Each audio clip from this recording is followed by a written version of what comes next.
It was good, BT gang, and we back with another banger, man. Thank y'all so much for tuning in once again. I'm BT, and welcome to BT Sense, man. I appreciate all the love and support y'all been showing the channel lately, man.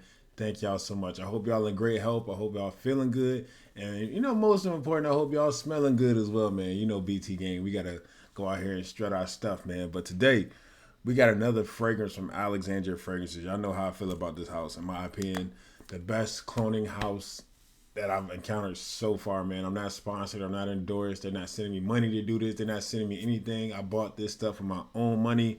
This one specifically is Santal's Kiss by Alexandria Fragrances, which is known, if you know anything about the word Santal 33 from LABO. That is a very, very popular fragrance, especially in the Northeast. If you don't know LABO, they have like a couple shops up here up north, and you can go in, you can like get your perfume made right in front of you, put a label on it, and it's a really, really nice process. You can kind of customize it to your liking, and they make it to order right in front of you, which is really, really cool. But with that comes a hefty price tag. Like I think a 50 mil, maybe like a 100 mil, maybe like $300 or something like that. And to y'all niche heads, I know that sounds like nothing. Y'all out here paying 400 for bottles of Creed, but to regular degular people like me, you feel me? That's a big price tag. So when you can come across something that can give you something similar to what that gives you, it kind of gives you a nice feeling that hey, I can still smell good and do what I want to do with this one. I might not get the presentation, might not get the greatest quality, but I can get really, really close. And that's exactly what this does. This is, I would say, maybe be like 88, 89%. I will say the opening is a little bit different, but you still get that Santal, like sandalwood esque opening. Look, let me read the notes out for y'all. So we get sandalwood, cardamom, Virginia cedar, papyrus, violet, leather, iris, and amber. A lot of people say this is like a sandalwood based fragrance. And by that, for me personally, I get more cedar. Like I get a lot more cedar. Maybe it's just my nose, but then I get that papyrus, and then I get a little bit of that violet as well, which kind of gives it that sweetness along with the cardamom. But yeah, this is kind of more. It does have sandalwood. Don't get me wrong, but the cedar is what really shines through with me here. A lot of people, let's go ahead and get the elephant out the room. A lot of people say this smells like pickles or, whatever, cucumber, whatever you want to say. To me, it does not. If you think that, you're probably going to buy this and still think it. So, I mean, you're probably not going to like it just based off of your interpretation, just off what everybody else is saying, basically, man. You're not forming your own opinion, so you're not going to like it. But if you just spray this and smell it with an open mind, you're probably, 9 times out of 10 going to like it because a lot of people, especially like I said in the Northeast, like the Philly, the New York area, I smell this every day up here. I smell it almost every day. It is very, very common.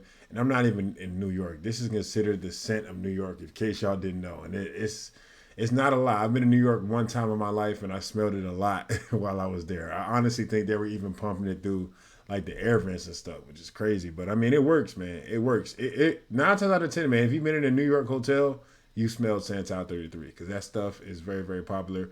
But this, it opens up kind of rough, not rough, but like it's strong, like I said before. And it's really, really interesting because the quality is really, really good on this one. It's also an extrait de parfum. So you're going to get more density here. You're going to get more personality. I think this personally has more layers than the original Santal 33. I mean, Santal's like airy, it's light, gives you a springtime type vibe, a hippie type vibe, airy. This, it's light and it's airy, but this one is kind of denser, it's kind of thicker, it's kind of sweeter and richer. So if you really, really think you would like that, I personally think I do because along with that richer, thicker density, you get a big bump in performance, man. When I wear this, I get at least 8 hours. At least 8 hours. I wore this to work, 8 hour shift, went to the gym right after for about an hour. I was walking around and somebody asked me, they were like, "You wearing Santal 33, aren't you?" And I was like, nah, I mean, but it's the same type of DNA, but I'm wearing a dupe. It's called Santal's Kiss from such and such. Looked at me like I was crazy because who the heck knows what I'm talking about besides y'all? We're all weirdos. But yeah, so the fact that this performed through a whole workday and then went right into my workout just shows the staying power of this extrait de parfum. And that's kind of why I'm willing to live with it not being the closest dupe for Alexandria fragrances. In my opinion, the closest dupe that I have smelled would probably be this from Montaigne, which is EU Santal. You know what I mean? EU Santal. It says the notes on here: violet, cardamom, sandalwood. This is a Dupe House Montaigne. This is really, really good Dupe House. I got another one from them called Another 14. I'm currently wearing it right now. So it smells really like good, like Another 13, another LABO fragrance. But nonetheless, this is a really, really good dupe. The only thing I would say about this one is I've had it for like a couple months, and like over time, like I don't wear it anymore. That's why I bought Santal's Kiss. But this thing started smelling sour. Like I sprayed it on me and it smelled like BO and vinegar and mustard.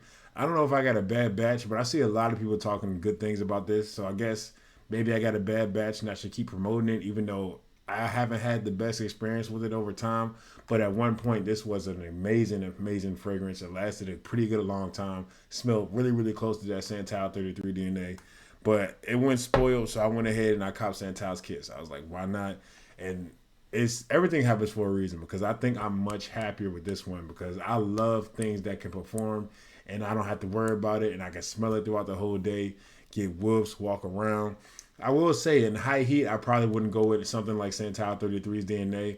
So this is more like a fall, spring, and winter type of fragrance. Kind of a daytime fragrance as well. It's kind of bright, kind of make you smile. It's uplifting. That's kind of why I like wearing this, because it's very, very, it feels happy. You know, when I get a whiff of this, I just smile. You feel me? So really, really good stuff in my opinion. This stuff is really, really a good bang for your buck. You can get I think a 30 mil for like $43. So, and plus they do an Alexandria 15, which is 15% off, and sometimes they do free shipping. So if you catch this on the right hand, like you really, really can get a good bang for your buck. You can also go with the 10 mil sampler, like I did. They make a 10 mil sample pack, so you can choose 3 other scents and try this one out as well. But I really think this is a great, great investment, great bang for your buck. And I don't think you can go wrong with this one, man, because I really, really like this one. And it's kind of brought back my love for Santal's 33 DNA, because with that other one, I was kind of getting tired of it and went bad. And I was like, I don't even want to smell this anymore. But then I bought this and I'm like, we back, baby. We back. This is very, very common. So if you want to smell different from everybody around you, you know, I don't care about that because, you know, 9 times out of 10, people don't wear fragrances anyway. But if you're one of those Dior Sauvage haters, you're one of those Blue de Chanel haters, all the, you know, popular designer haters, you probably won't like this, because a lot of people are, you know, I'm not going to say a lot of people, but more people will probably be wearing this, especially in the Northeast area. But I would personally give this fragrance an 8.8 out of 10. If it was a little bit closer to the OG, I probably would give it a big bump up higher. But like I said, with that, you know, density and thickness being different, you get way more performance. So I'm not going to complain too much. Really, really good performance overall, man. Y'all let me know what y'all think about Alexandria fragrances as a whole, and also if you have this one, let me think as well. Let me know what y'all think as well, because I'm really, really enjoying this, man. But yeah, I love y'all. Stay blessed. Peace.